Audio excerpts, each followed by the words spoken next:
တို့ပြောရင်ပြောမှာအဲ့လောက်ပြောရင်ဒီလောက်ဆိုရင်ခင်ဗျားတို့အစိုးရလူတွေနာတတ်ရင်နာစမ်းပါဗျာခင်ဗျားတို့တိုင်းပြည်ချစ်တယ်ဆိုတော့ဘာချစ်တာလဲကျွန်တော်မေးတယ်ချစ်ချစ်လေးဘာတိုင်းပြည်ချစ်တာလဲဘယ်ကိုချစ်တာခင်ဗျားတိုင်းပြည်ချစ်တယ်ထိုင်ကုန်နေရလို့ဝင်ထိုင်နေကြတာလားဇိမ်ခံကောင်းဝင်ထိုင်နေကြတာလားကျော်ကြီးမေးတိုင်းပြည်ချစ်တာဆိုတော့ထိုင်ကုန်နေရထိုင်ပြီးရင်တိုင်းပြည်ချစ်ချစ်မရှိချင်ထိုင်ကုန်နေထိုင်ပြီးရင်တိုင်းပြည်နဲ့ပတ်သက်ရင်အလုပ်ကိုလုပ်အောင်မတာဝန်ရှိတယ်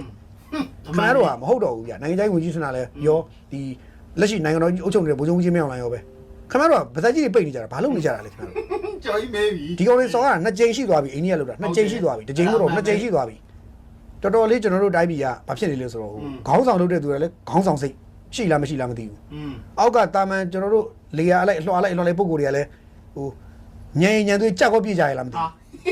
ဘလို့ဟာတွေနဲ့ကျွန်တော်တွေ့နေပြီတိုင်းပြည်မှာကျွန်တော်တို့စဉ်းစားလို့မရဘူးဟိုကကျွန်တော်တို့တိုင်းပြည်မှာအုပ်ချုပ်နေတဲ့ခေါင်းဆောင်တွေတိုင်းပြည်တကယ်ချစ်ကြရလားကျွန်တော်စဉ်းစားလို့မရတော့ရောင်းစားဖို့တကယ်ချစ်ကြရလားခင်ဗျားတို့ဗျာတကယ်တိုင်းပြည်ချစ်ကြရလားတိုင်းပြည်တကယ်ရောခင်ဗျားတို့လက်ထဲမှာခင်ဗျားတို့လက်ထဲမှာဒီတိုင်းပြည်ရဲ့ကံကြမ္မာကြီးကိုခင်ဗျားတို့လက်ထဲမှာကျွန်တော်ထားရတာကြောက်တော့ကြောက်လာတယ်ခင်ဗျားတို့တိုင်းပြည်ရဲ့ကံကြမ္မာခင်ဗျားတို့လက်ထဲမှာထည့်ထားရတာပြောလာခင်ဗျားတို့ယူသွားတာခင်ဗျားတို့ကကင်ထားပြီးတော့ခင်ဗျားတို့ကလှုပ်ချင်လှုပ်နေတာမျိုးလို့ကျွန်တော်တို့ပွင့်လိုက်ပြန်တိတ်ကိုကျွန်တော်တို့စိုးရိမ်လာတယ်ဒီတိုင်းပြည်ကံကြမ္မာခင်ဗျားတို့လက်ထဲမှာနော်ဒီပြည်ကံကြမ္မာခင်ဗျားတို့လက်ထဲမှာကျွန်တော်တို့ရဲ့ဘဝတွေအသက်တွေဘဝတွေကိုလို့ခင်ဗျားတို့လက်ထဲမှာခင်ဗျားလှုပ်ချင်ရှောက်လှုပ်နေတာတွေကျွန်တော်တို့ကိုဒုက္ခရောက်ကုန်လိမ့်မယ်ခင်ဗျားတို့တွေကျွန်တော်ကြည့်ရတာစိတ်ထဲမှာတော့စင်မပြေဘူးဗျာကျွန်တော်ပွင့်နေပြောရင်ရင်ထဲမှာတော့တော်တော်ကြီးတယ်အဆိုင်ခဲခင်ဗျားတို့ကျွန်တော်ကြည့်နေရအဆိုင်ခဲသိကြည့်မရတဲ့အဆိုင်ခဲတော်တော်ကြီးတယ်ကျွန်တော်ဒီလောက်ပဲပြောရတော့ဘူးတဲ့ပေါင်နေရတယ်ဒီလောက်ပဲပြောလို့ရဒါတော့ကြော်ပြောရင်လေဖိုးကဘာမှမဖြစ်ဘူးကျွန်တော်ကထောင်ထဲရောက်မှာမပြီးကြော်စားဟုတ်တယ်ကောင်းတယ်နော်မြန်မာနိုင်ငံရဲ့နံပါတ်1ခေါင်းဆောင်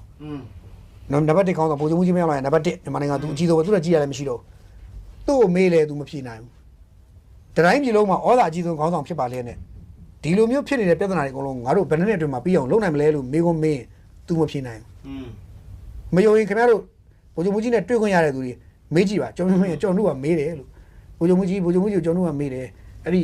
ဟိုကဘာလဲဒီတိုင်းပြည်မှာဖြစ်နေတဲ့အခုလူတွေတပ်ဖြတ်သေးချင်းစပေါ်ရတာပဲအဲ့ဒါတွေဘယ်နှစ်အတွင်းမှာပြီးမှာလဲဘရော့လောက်ကြရင်ငိမ့်ချမ်းရေးရအောင်တည်ငြိမ်အေးချမ်းတော့လုပ်ပေးနိုင်မှာလဲလို့မေးတယ်ဗိုလ်ချုပ်မှုကြီးမှာလုံနိုင်တဲ့အစွမ်းစားကိုရှိသေးရလားလို့မေးတယ်လို့လားမေးတာမေးချလိုက်တော့ပွင့်လင်းပြောတာအဲ့တော့ကျွန်တော်တို့ကအဲ့လိုတော့မေးလို့ရမယ်ထင်လို့မေးတာကဲတော့ကျွန်တော်တို့ကြားတဲ့အတိုင်းပဲကြော်မျိုး